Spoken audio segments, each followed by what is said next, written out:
நம்ம சேனலோட most requested silk thread video. Hi all, welcome to Kumaravarna Mari creations. எந்த brand வாங்கினா நல்லாயிருக்கும் அப்படிங்கிறதுல ஸ்டார்ட் பண்ணி என்ஆர் போட்டு ஃபினிஷ் பண்ணுற வரைக்கும் complete A to Z full டீட்டெயில்ஸையும் இந்த ஒரு வீடியோவில் நீங்கள் தெரிஞ்சுக்கலாம். ஸோ ஸ்கிப் பண்ணாமல் ஃபுல்லாக வீடியோ பாருங்கள். எல்லாருக்காகவும் வளருது ஒரு பொண்ணுக்கு இயல்பான குணம் தான். ஆனால் நீ ஒன்றை தொலைச்சேன்னா உன் கனவுகளும் உன்னை விட்டு தொலைஞ்சிரும். அது நீ இல்லை. Your dream is your signature. இந்த வீடியோவை மொத்தமாக 4 செக்மெண்ட்டாக பிரிச்சுக்கலாம். அதில் ஃபஸ்ட்டு செக்மெண்ட்டில் பார்த்துட்டிங்கன்னா டீட்டெயில்ஸ் அபவுட் மெட்டீரியல்ஸ், அதாவது சில்க் த்ரெட் பற்றின டீட்டெயில்ஸ் நான் உங்களுக்கு சொல்கிறேன். ரெண்டாவது செக்மெண்ட் பார்த்துட்டிங்கன்னா ஸ்ட்ரைட் லைனில் எப்படி போடணும்னு சொல்லிவிட்டு அதோடு சேர்த்து என்னாட்டம் எப்படி போடலாம் அப்படிங்கிறத சொல்கிறேன்.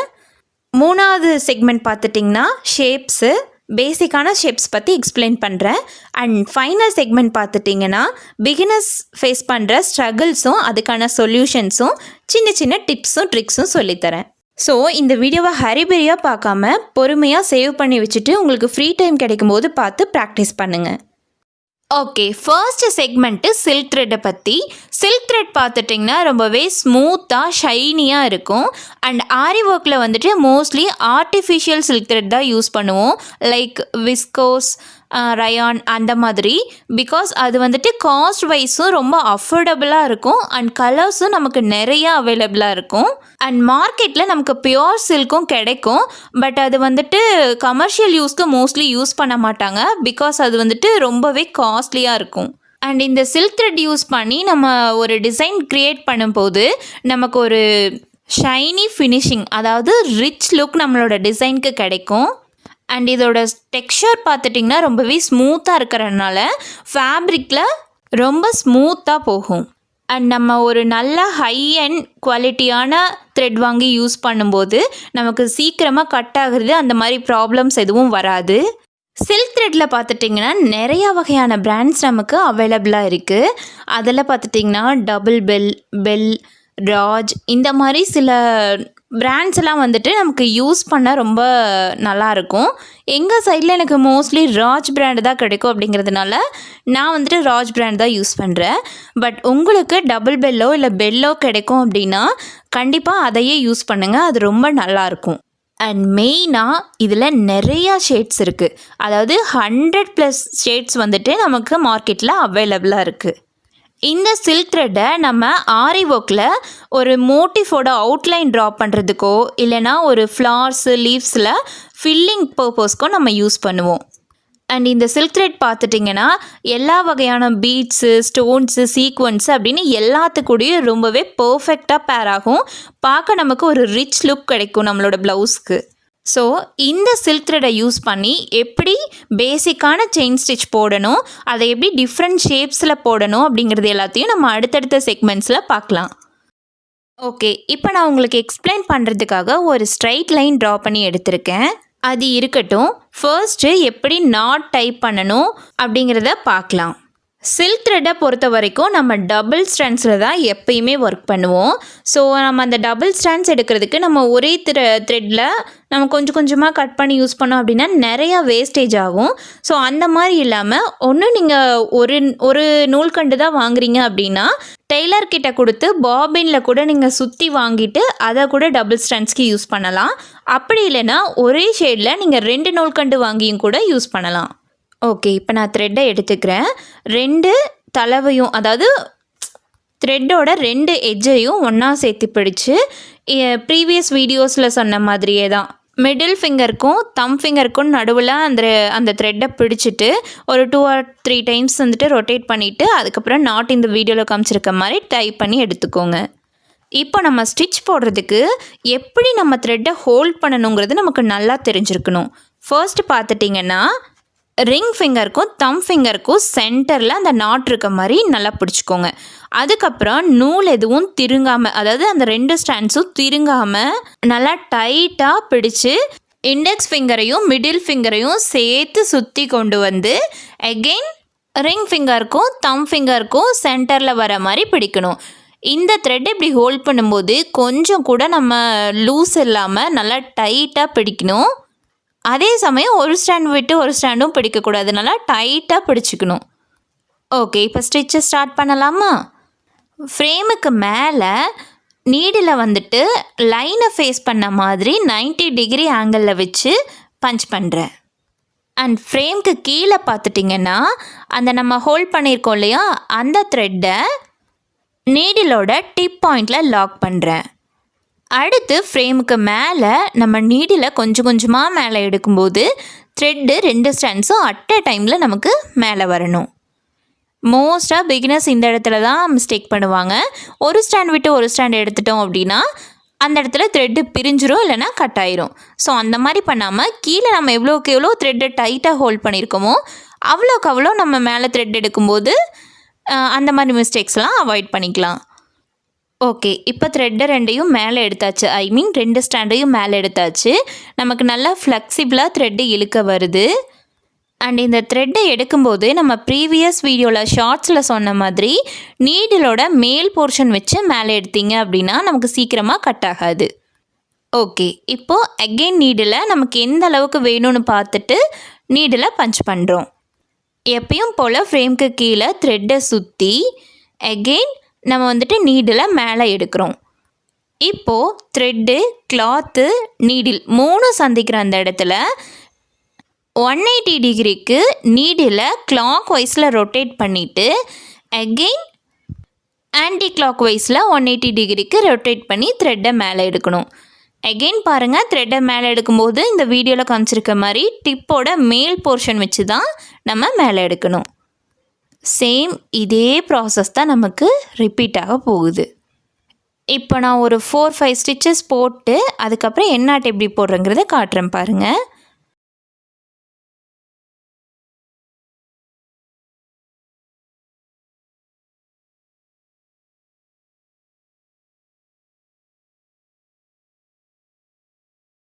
என்னாட் போடுறதுக்கு நம்ம இப்போ ஃபைனலாக கையில் L1 வச்சுருக்கோம். L1 பார்த்துட்டிங்கன்னா டபுள் ஸ்டாண்ட்ஸில் இருக்குது. மோஸ்ட்லி இந்த எண்ணாட்டில் மிஸ்டேக் ஆகிறதே ஒவ்வொரு அந்த ஸ்டாண்ட்ஸ் வந்துட்டு திருங்கும்போது தான் நமக்கு சரியாக எண்ணாட் விழுகாமல் போட்ட எல்லா ஸ்டிச்சும் பிரிஞ்சு வந்துடும். ஸோ கொஞ்சம் கூட அந்த ஸ்டாண்ட்ஸு திருங்குறதுக்கு இல்லாமல் நம்ம L1 பிடிச்சிட்டு L2 L1 உள்ளேருந்து எடுக்கிறோம். சேம் அதே மாதிரி தான் L2யும் திருங்கறதுக்கு இல்லாமல் கொஞ்சம் கொஞ்சமாக மெதுவாக மேலே இழுக்க இழுக்க L1 சைஸு நமக்கு கம்மியாகும். ப்ரீவியஸ் வீடியோஸில் சொன்ன மாதிரி இப்போ நம்ம L2 ஓப்பன் பண்ணி பிடிச்சிட்டு சென்டரில் பார்த்தோன்னா நமக்கு ஒரு குவார்ட்டர் சர்க்கிள் ஷேப் வந்துட்டு ஃபார்ம் ஆகிருக்கும். இப்போது அந்த குவார்ட்டர் சர்க்கிளுக்கு சென்டரில் நீடில் வச்சு L1 2 ஸ்டாண்ட்ஸையும் அட் அ டைமில் பிக் பண்ணிவிட்டு நீடிலோட பொசிஷன் பாருங்கள், இந்த வீடியோவில் காமிச்சிருக்க மாதிரி வச்சுட்டு ஃப்ரேம்க்கு கீழே அந்த த்ரெட்டை இழுத்துட்டிங்கன்னா நமக்கு எண்ணாட் விழுந்துடும். ஓகே, இப்போ 3வது செக்மெண்ட்டு ப்ரீவியஸாக நம்ம வந்துட்டு சில்க் த்ரெட் பற்றின பேசிக் டீட்டெயில்ஸையும் ஸ்ட்ரைட் லைனில் எப்படி போடணுங்கிறதையும் எண்ணாட்டையும் பார்த்தோம். இப்போது டிஃப்ரெண்ட் ஷேப்ஸை பார்க்கலாம். இதில் பேசிக்கான ஷேப்ஸ், அதாவது round shape, L shape, triangle shape, leaf shape, இதெல்லாம் வந்துட்டு நான் உங்களுக்கு ஒவ்வொன்றா எக்ஸ்பிளைன் பண்ணுறேன். ஃபர்ஸ்ட்டு ரவுண்ட் ஷேப் போயிடலாம். அது கொஞ்சம் ஈஸியாக இருக்க மாதிரி இருக்கும். ரவுண்ட் ஷேப் பார்த்துட்டிங்கன்னா நம்ம எங்கேருந்து வேணாலும் ஸ்டார்ட் பண்ணலாம். இந்த ஸ்டார்டிங் பாயிண்ட் அப்படின்னு நமக்கு எக்ஸாக்டான பாயிண்ட்லாம் எதுவும் இல்லை. இப்போ நான் இந்த இடத்துலேருந்து ஸ்டார்ட் பண்ணுறேன்னு வச்சுக்கோங்க. ஒவ்வொரு ஸ்டிச்சாக போட்டு கொண்டு வரேன். நம்ம இந்த இடத்துல கவனிக்க வேண்டியது என்னென்னா ஸ்டிச்சோட சைஸு. நம்ம எவ்வளோக்கு எவ்வளோ ஸ்டிச்சோட சைஸை குட்டியாக போடுறோமோ கர்வ் பார்ட் பொறுத்த வரைக்கும் ரொம்பவே நீட்டாக நமக்கு கிடைக்கும். பெருசாக போட்டோன்னா நமக்கு கர்வ் வந்துட்டு கரெக்டாக கிடைக்காது. ஸோ ஸ்டிச்சை மட்டும் நம்ம கரெக்டாக பார்த்துட்டு ஒவ்வொரு ஸ்டிச்சாக பொறுமையாக போட்டு கொண்டு வரோம். நீங்கள் பேசிக் ஸ்விங் த்ரெட்டில் நல்லா ப்ராக்டிஸ் பண்ணிட்டீங்க அப்படின்னாவே நமக்கு சில்க் த்ரெட்டை ஹேண்டில் பண்ண கொஞ்சம் ஸ்மூத்தாக ஃபீல் ஆகும். த்ரெட்டை நம்ம டைட்டாக தான் ஹோல்ட் பண்ணுவோம், பட் ஹேண்டில் பண்ணும்போது ஸ்மூத்தாக ஹேண்டில் பண்ணணும். ரொம்ப பிடிச்சி இழுக்கிறது, நீடில் வச்சு இழுக்கிறது, ப்ரெஷர் கொடுத்து இழுக்கிறது அதெல்லாம் பண்ணக்கூடாது. நம்ம கீழே ஹோல்ட் பண்ணியிருக்க த்ரெட்டை மட்டும்தான் கையில் டைட்டாக பிடிச்சிருப்போமே தவிர மேலே எடுக்கும்போதோ இல்லை நீடில் நகர்த்தும் போதோ நம்ம வந்துட்டு டைட்டாக ரொம்ப ரஃப் அண்ட் டஃப்பாக யூஸ் பண்ணக்கூடாது. ஓகே, இப்போது ரவுண்ட் ஷேப்போட ஃபைனல் ஸ்டிச் போட்டிருக்கேன். நம்ம கையில் L1 இருக்குது. இப்போது நம்ம கரெக்டாக ரவுண்டை க்ளோஸ் பண்ணணும் அப்படின்னா L2 வந்துட்டு ஃபஸ்ட்டு ஸ்டிச்சோட சென்டர் பாயிண்ட்லேருந்து எடுத்து என் நாட் போட்டு ஃபினிஷ் பண்ணணும். இப்போ பாருங்கள், L2வை நான் ஃபஸ்ட்டு ஸ்டிச்சோட சென்டர் பாயிண்ட்லேருந்து எடுக்கிறேன். அதுக்கப்புறம் L2 ஓப்பன் பண்ணி பிடிச்சிட்டு சென்டர் அந்த குவார்ட்டர் சர்க்கிளுக்கு சென்டரில் நீடில் வச்சு L1 பிக் பண்ணிவிட்டு கீழே த்ரெட்டை இழுத்துறேன். இப்போ பார்த்துட்டிங்கன்னா என்னோடய ரவுண்ட் ஷேப் வந்துட்டு பர்ஃபெக்டாக க்ளோஸ் ஆகிருக்கு. அடுத்து எல் ஷேப்பை பார்க்கலாம். எல் ஷேப்க்கும் அதே மாதிரி தான். ஃபர்ஸ்ட்டு அந்த எல் ஷேப்போட வேர்ட்டிக்கல் லைன் வந்துட்டு நமக்கு பிரச்சனை இல்லை. எப்பயும் போல் ஸ்டிச் போட்டு கொண்டு வந்துடுறோம். நமக்கு டேர்ன் ஆகும் இல்லையா, அதாவது வேர்ட்டிக்கல்லேருந்து ஹரிசாண்டல் லைனுக்கு டேர்ன் ஆகும் இல்லையா, அந்த இடத்துல நம்ம டேர்ன் பண்ணும்போது ஆப்போசிட் சைடில் ஒரு குட்டி லாக் ஸ்டிச் போட்டு டேர்ன் பண்ணி எடுக்கணும். இந்த லாக் ஸ்டிச் போடுறதுக்கு ஒரு சின்ன ட்ரிக்ஸ் மாதிரி சொல்லுங்கன்னு கேட்டிருந்தீங்க இல்லையா, நான் இந்த வீடியோவோட எண்டில் சொல்கிறேன். ஸோ இப்போ வந்துட்டு ஸ்கிப் பண்ணாமல் ஃபுல்லாக பாருங்கள். ஓகே, இப்போது நான் ஒரு குட்டி லாக் ஸ்டிச் போட்டு டேர்ன் பண்ணி எடுத்து ஒவ்வொரு ஸ்டிச்சாக போட்டு கொண்டு வரேன். அகெயின் நமக்கு வேணுங்கிற அளவுக்கு போட்டுட்டு ஃபைனலாக என் நாட் போட்டு ஃபினிஷ் பண்ணுறோம். இப்போ பார்த்துட்டிங்கன்னா ஒரு பர்ஃபெக்டான எல் ஷேப் நமக்கு கிடச்சிருக்கும். Next triangle shape. Triangle shape நம்ம வந்துட்டு ப்ரீவியஸ் பேசிக்கான இது எக்ஸ்பிளைன் பண்ணும்போது மேலேருந்து ஸ்டார்ட் பண்ணோம். இப்போ நான் என்ன பண்ணுறேன்னா ட்ரையாங்கிளோட சென்டர் பாயிண்ட்லேருந்து ஸ்டார்ட் பண்ணி எப்படி ஃபினிஷ் பண்ணுறதுங்கிற காட்டுறேன். இப்போது இந்த கீழே இருக்க ஹரிசாண்டல் லைனோட சென்டர் பாயிண்ட்லேருந்து நான் ஸ்டார்ட் பண்ணுறேன்னு வச்சுக்கோங்களேன். ஸ்டார்ட் பண்ணி ஒரு 4-5 ஸ்டிச் போட்ட உடனேயே எனக்கு வந்துட்டு இப்போ டேர்ன் பண்ணணும். இப்போ என்னோடய லைன் இந்த பக்கம் பாட்டம் டு டாப்புக்கு மூவ் ஆகுது. அப்படிங்கும்போது ஆப்போசிட்டில், அதாவது பாட்டமில் ஒரு குட்டி லாக் ஸ்டிச் போட்டு டேர்ன் பண்ணி எடுக்கிறேன். அதுக்கப்புறம் நம்ம போடுற எல்லா ஸ்டிச்சஸும் சேம் எப்பயும் போடுற மாதிரி தான் ஸ்டிச் போட்டு கொண்டு வரோம். இப்போ என்னோடய டைரெக்ஷன் எப்படி மூவ் ஆகுது, டாப் டு பாட்டம்க்கு சேஞ்ச் ஆகுது. அப்போது நான் இந்த பாட்டம் டு டாப்க்கு போயிட்டுருக்கிறத டாப் டு பாட்டம்க்கு சேஞ்ச் பண்ணணும். அப்படிங்கும்போது அந்த லைனுக்கு ஆப்போசிட்டில் ஒரு குட்டி லாக் ஸ்டிச், அதாவது மூவ் ஆக போகிற லைனுக்கு ஆப்போசிட்டில் ஒரு குட்டி லாக் ஸ்டிச் போட்டு டேர்ன் பண்ணுறேன். இப்போ டேர்ன் பண்ணி எடுத்து நம்ம குட்டி குட்டியாக ஸ்டிச் போட்டு கொண்டு வரலாம். ஓகே, அகெயின் நமக்கு என்ன ஆகுது, த்ரெட்டு வந்துட்டு மூவ் ஆகுது. வேறு டைரெக்ஷனுக்கு மூவ் ஆகுது. அப்போது அதுக்கு ஆப்போசிட்டில் ஒரு லாக் ஸ்டிச் போட்டு டேர்ன் பண்ணி எடுக்கிறோம். இப்போது நம்ம லாஸ்ட்டு ஸ்டிச்சை போட்டு முடிக்கிறோம். இந்த இடத்துல என் நாட் ஃபினிஷ் பண்ணும்போது சேம் தான். நம்ம L1 நம்ம கையில் இருக்கும். L2வை ஃபஸ்ட்டு ஸ்டிச்சோட சென்டர் பாயிண்ட்லேருந்து எடுத்து L2 ஓப்பன் பண்ணி பிடிச்சிட்டு சென்டரில் நீடில், அந்த குவார்ட்டர் சர்க்கிளுக்கு சென்டரில் நீடில் வச்சு L1 பிக் பண்ணிவிட்டு த்ரெட்டை கீழே இழுத்துடணும். இப்படி பண்ணிட்டோன்னா நமக்கு ஒரு ஷேப் க்ளோஸ் ஆன மாதிரி ஒரு ட்ரையாங்கிள் ஷேப் வந்துட்டு நமக்கு கிடைக்கும். அடுத்து பார்த்துட்டிங்கன்னா லீஃப் ஷேப்பு.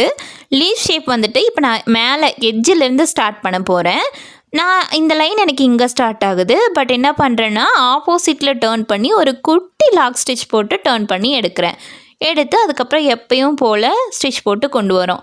இந்த அவுட்லைன்லேயும் நம்ம பார்க்க வேண்டியது என்ன அப்படின்னா, நம்மளோட செயினோட அளவு குட்டி குட்டியாக போட்டு கொண்டு வர மாதிரி இருக்கும். இப்போ நம்ம ஒரு ஸ்ட்ரைட் லைனில் ஒர்க் பண்ணுறோம், இல்லைனா ஒரு ட்ரையாங்கிளில் ஒர்க் பண்ணுறோம். அப்படிங்கும்போது நமக்கு ஸ்டிச்சோட அளவு கொஞ்சம் பெருசாக இருந்தாலும் நமக்கு தெரிஞ்சிக்காது. ஷேப் வந்துட்டு பர்ஃபெக்டாக நம்மளால் எடுத்துட முடியும். ஆனால் இந்த மாதிரி ஒரு கர்வ் பார்ட் நம்ம ஒர்க் பண்ணுறோங்கிற போது நம்ம செயினோட அளவை குறுக்கி போடும்போது தான், அதாவது சுருக்கி போடும்போது தான் நமக்கு எக்ஸாக்டான ஷேப் வந்துட்டு கிடைக்கும். ஓகே, இப்போது நான் கொண்டு வந்துட்டேன், ஃபுல்லாக போட்டு கொண்டு வந்துட்டேன். ஃபைனல் என் நாட் போடும்போது பாருங்கள், சேம் ப்ரொசீஜர் தான். L1 நம்ம கையில் இருக்குது. L2வை ஃபஸ்ட்டு ஸ்டிச்சோட சென்டர் பாயிண்ட்லேருந்து எடுத்து இது பண்ணி முடிக்கிறோம். இப்போ பாருங்கள், நமக்கு ஒரு அழகான லீஃப் ஷேப் வந்துட்டு கிடச்சிருக்கு. ஆரம்பத்தில் இந்த மாதிரி ஷேப்ஸில் ஒர்க் பண்ணுறது கொஞ்சம் டிஃபிகல்ட்டாக இருக்க மாதிரி தான் இருக்கும். ஒரு 5 to 10 டைம்ஸ் நீங்கள் வந்துட்டு ஒவ்வொரு ஷேப்ஸ்க்கும் போட்டு பழகுங்க. அப்போ தான் நமக்கு தானாகவே தெரியும் நம்ம நீடில் எப்படி ஹேண்டில் பண்ணணும், த்ரெட்டை எப்படி ஹேண்டில் பண்ணுறோங்கிறத நம்மளே தானாக தெரிஞ்சுக்கலாம். அப்போது நமக்கு ஈஸியாக வரும். அடுத்து தி ஃபைனல் செக்மெண்ட். நீங்கள் எல்லோரும் இவ்வளோ நேரம் பொறுமையாக வெயிட் பண்ணி ஒவ்வொன்றா லேர்ன் பண்ணிவிட்டு ஃபைனலாக வந்திருக்கீங்க இல்லையா இந்த வீடியோவோட எண்டு வரைக்கும். ஸோ உங்களுக்காக இந்த டிப். இப்போது நம்ம ஒர்க் பண்ணிகிட்டே இருக்கும்போது ஒரு டைரெக்ஷன்லேருந்து இன்னொரு டைரெக்ஷனுக்கு மூவ் ஆகும்போது லாக் ஸ்டிச் போடுவோம் இல்லையா, அந்த லாக் ஸ்டிச்சை எப்போவுமே லாக் ஸ்டிச்னாலே 0.1 cm தான். ஆனால் சில்க் த்ரெட்டில் ஃபஸ்ட்டு பிகினர்ஸ்க்கு போட அது கஷ்டமாக இருக்கும் இல்லையா, ஸோ 0.1க்கு இல்லாமல் கொஞ்சம் பெருசாக 0.2க்கு அந்த ஸ்டிச்சை போட்டு நீங்கள் டேர்ன் பண்ணி எடுத்தாலும் அந்த இடத்துல பெருசாக நமக்கு வித்தியாசம் தெரியாது. ஏன்னா அந்த த்ரெட் எப்படியும் நாட் மாதிரி தான் நம்ம டேர்ன் பண்ணி எடுக்கும்போது நாட் மாதிரி தான் கன்வே ஆக போகுது. ஸோ நீங்கள் அந்த இடத்துல பெருசாக போட்டிருக்கீங்க அப்படின்னு தெரியாது. என்ன கொஞ்சம் விசிபிளாக தெரியும், நம்மளோட அந்த டேர்ன் பண்ணியிருக்கோம் அப்படிங்கிறது கொஞ்சம் விசிபிளாக தெரியும். But it's okay. நீங்கள் பிகினராக இருக்கீங்க அப்படிங்கும்போது ஒரு 10 to 12 times 15 times வந்துட்டு அந்த மாதிரி போட்டு டேர்ன் பண்ணி பாருங்கள். அடுத்து ஆட்டோமேட்டிக்காக உங்களுக்கு வந்துட்டு 0.1 cmக்கு லாக் ஸ்டிச் போட்டு டேர்ன் பண்ண ஈஸியாக வரும். என்ன, நீங்கள் த்ரெட்டை மேலே எடுக்கும்போது நீடிலோட டிப் பாயிண்ட் வச்சு எடுத்திங்கன்னா ரொம்ப டஃப்பாக இருக்கும். நார்மலாக ஒரு பெரிய லென்த்தான செயின் ஸ்டிச்சுக்கே அது டஃப்பாக இருக்கும்போது டிப் பாயிண்ட்டை வச்சு நீங்கள் லாக் ஸ்டிச்சில் எடுக்கிறீங்கன்னா அது ரொம்ப கஷ்டமாக இருக்கும். அதுக்கு பதிலாக நீடிலோட மேல் போர்ஷன் வச்சு நீங்கள் இழுக்கும்போது த்ரெட்டை ஸ்மூத்தாக இழுக்கும்போது உங்களுக்கு ஈஸியாக லாக் ஸ்டிச் போட வரும்.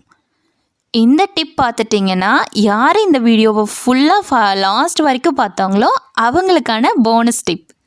இப்போது நம்ம ஸ்டிச் போட்டுகிட்டே இருக்கும்போது திடீர்னு த்ரெட்டு கட் ஆகிடுச்சு அப்படின்னா, ஜஸ்ட் ஒரு 4-5 ஸ்டிச் தான் போட்டிருக்கோம் அப்படின்னா நம்ம அதை பிரிச்சுட்டு திரும்ப ஸ்டார்ட் பண்ணிக்கலாம். அதுவே கிட்டத்தட்ட நம்ம ஃபினிஷ் பண்ணுற ஸ்டேஜுக்கு வந்துட்டோம் அப்படின்னா அந்த கட்டான த்ரெட்லேருந்து ஒரு 2-3 ஸ்டிச்சை நம்மளாக பிரித்து விட்டுட்டு எண்ணாட் போட்டுட்டு அப்புறம் ஸ்டார்ட் பண்ணுற மாதிரி இருக்கும். அதாவது இப்போ பாருங்கள், எனக்கு த்ரெட்டு கட் ஆகலை, நானாக கட் பண்ணி விட்டுட்டேன். இப்போது நீங்கள் வந்துட்டு எனக்கு த்ரெட்டு கட் ஆகிட்ட மாதிரி நினச்சிக்கோங்க. இப்போ என்ன பண்ணணுன்னா, இன்னொரு த்ரெட் இருக்கு இல்லையா, அதையும் கட் பண்ணிவிட்டு கடைசி ஒரு 3-4 ஸ்டிச்சை வந்துட்டு நான் பிரிச்சுக்கிறேன். எனக்கு எண்ணாட் போடுறதுக்கு கீழே த்ரெட்டு பிடிக்கிற அளவுக்கு வர அளவுக்கு நான் பிரிச்சுக்கிறேன்.